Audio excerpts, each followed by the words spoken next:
Shalom peuple de Dieu, c'est votre frère Papa des Grâces, l'évangéliste du ministère MAPEM, ministère d'adoration, le pèlerin en mission. Lelo, nous avons un thème très important, Jonas, qui nous attire ces malheurs. Bien aimé, nous avons comme la a vu baraté, nazo bendelo malheur wana. Nazo bendelo bapasi wana. Tozi maman Bible la mukanda Jonas, chapitre 1er, tozo tangaye des premiers versets jusqu'au 12e verset, totangi Yosa Nandaku, Joa Bible le Monangaï, tout ensemble.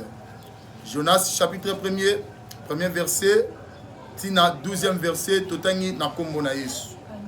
La parole de l'Éternel fut adressée à Jonas, fils d'Amitai, en ces mots: lève-toi, va à Ninive, la grande ville, et crie contre elle, car sa méchanceté est montée jusqu'à moi. Toi, et Jonas se leva pour s'enfuir à Tarsis, loin de la face de l'Éternel. Il descendit à Jaffo et il trouva un navire qui allait à Tarsis.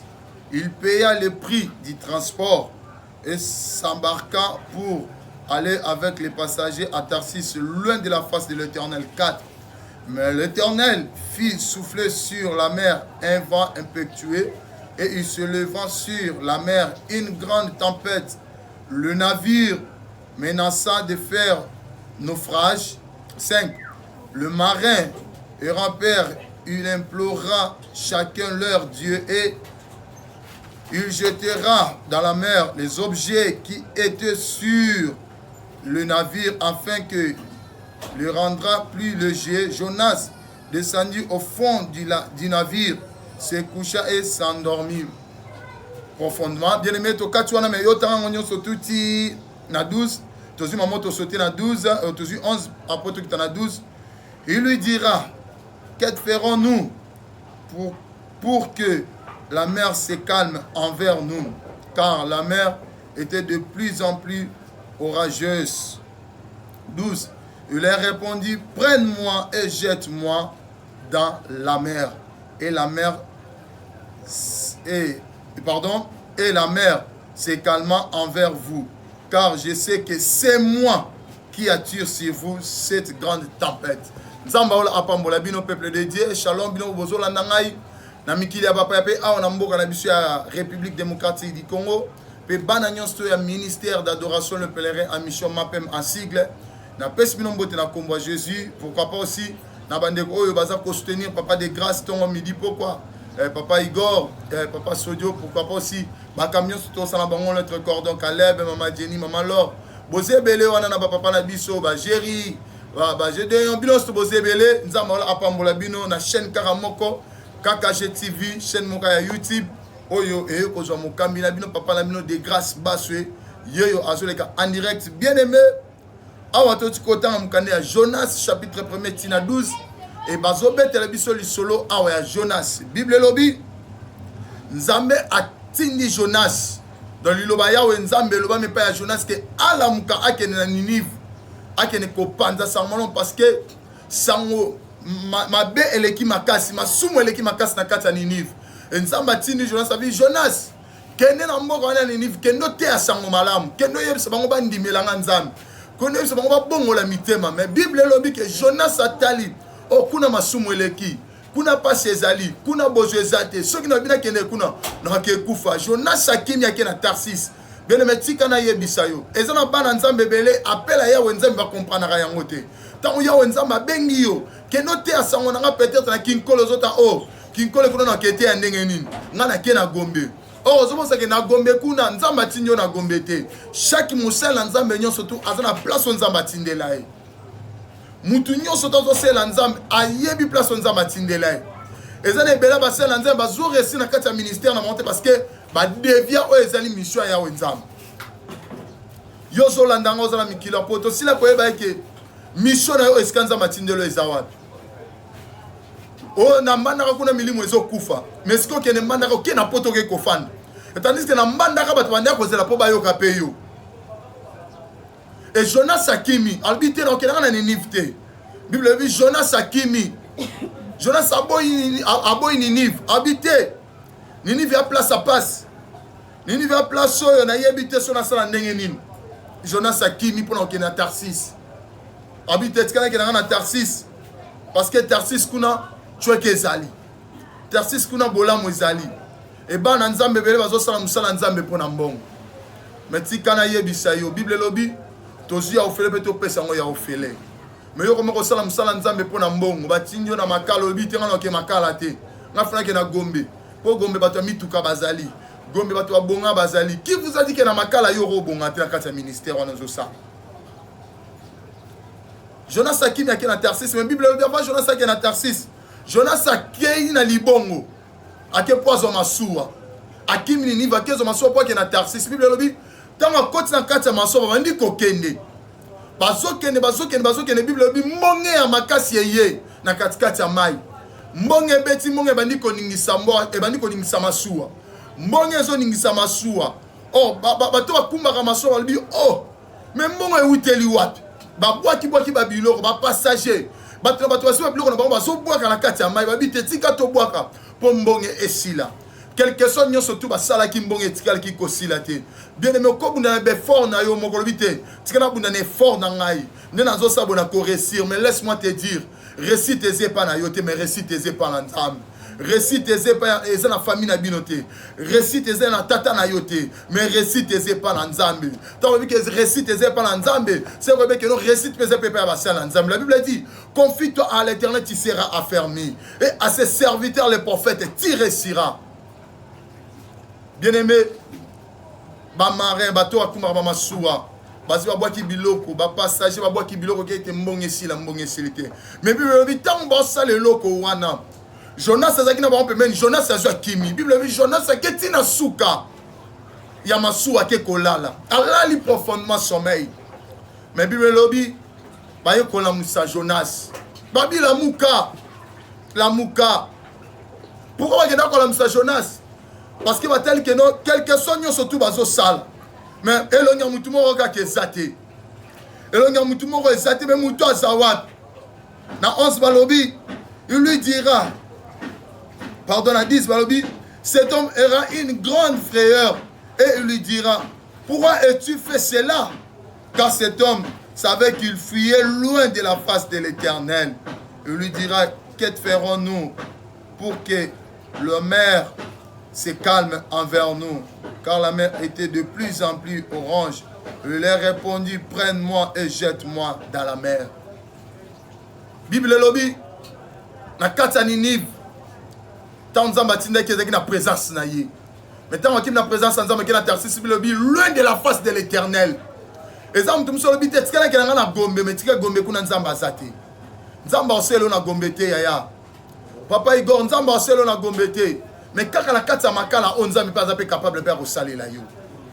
Bible le dit akimi habite na Ninive so na kei ata kutunza mazakuna mais na Ninive so na kei kuna ezala ngopasi. Na Ninive so na kei kuna ezala ngopasi. Tika kimane na Tarsis, or va na Tarsis loin de la face de l'Éternel. Tant akimi bakel la musaye na place wala ki na carte ya masuwa. Mais Bible le biboye. Tant bala musiye Batuni pona ni osali makambo yo pona nini MC opposant makambo so comme lo na vie ozo yebate na zo bendelo malheur wana mais laisse-moi te dire lelo mutunyo so zo bendelo malheur wana e ko assurer que musa na nzambe lelo tozo bwaki na kati ya mai na kombo ya Jésus na bi lelo tozo bwaki na kati ya mai atoza na poto ozo mona makambo ezo simba te bando ke na poto zo ka mukanda te mais laisse-moi te dire kanga maka na nzambo nga na ekote ya yo benga na numéro eza wana kokolongo benga na numéro wana bien aimé na ko sambela pona yo o mona ke nzambo nga na osalela nzamba Jeribal nzamba mo père aza capable de kokota pe makambo vie na yo po moni po super mukanda boni okenda poto no sali 15 ozo mukanda te ok osamino une chose ozo mukanda te mais laisse-moi te dire il y a un Dieu son nom c'est Yehoshua Amashia les rejetons de David aza capable de repérer sope mukanda yo zo landango zo bota te oza na poto ozobela malade sila kate oza aona kishasa ozolanda malade zo sila te oza na problème à mabota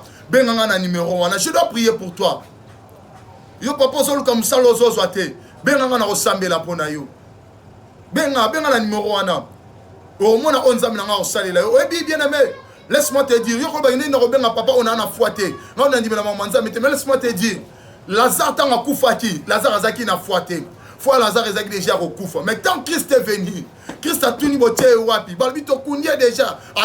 Déjà solo, ça fait déjà 4 jours. Au problème à Christ, c'est qu'il y a comme que non. Attends, c'est une économie tan. Attends, c'est combien de jours. Mais botier yé wapi. Tant comme la tombe à Lazare. Lazare, parce qu'il est sous une fouette. Mais la Bible me dit, le livre d'Ecclésiaste, un chien vivant vaut mieux qu'un lion mort. Moutabo moi, allez qui moutabo koufa la motouya. Or, Lazare a sa koufa qui déjà. Mais c'est là qui vit et ya. Vit où est-ce qu'il y a en marche à Jésus-Christ. Tant vie et yé. Avec une apostatation à un médecin. Margaret Carolbi Lazare sort. Toi, si tu peux me dire, comment je peux appeler papa? Nazan est l'oroté. Nana faute, mais laisse-moi te dire, yo, ça la faute, c'est la foi dans maille. Au moins que nous avons un obi qui sayo. Place au sali. Bible lobby. Baké va la moussier. Parce que tout va boire qui va zéker non seulement que les autres simbate. Mais tu vas quelle la moussier Jonas. Pour nous sali makambo. Jonas a qui ma qui ninive. A quel atarsis mosika ya wenzambe. Mais Bible lobby. Après si on se chabité. Pour mbonge na bino nyonso sila. Boso ngapi bobo ranga na katamai. Bible lobby. Basi Jonas, Babo qui na katamai. Avant de na katamai, qui nous attire ces malheurs? Il y aura question. Qui vous attire ces malheurs, papa? Qui vous attire ces malheurs, maman? Et quand ça peut tata na yo yo bien goté. Et quand ça peut maman no yo bien goté. Quand ça peut baninga no bien goté. Quand ça peut baninga no bien goté. M'appelle-moi dans ces numéros. Toro sambela. Toro yebiso onzamba ro yebisa biso. Qui nous attire ces malheurs? Tobeta zeke, ba tirer sira, tirage.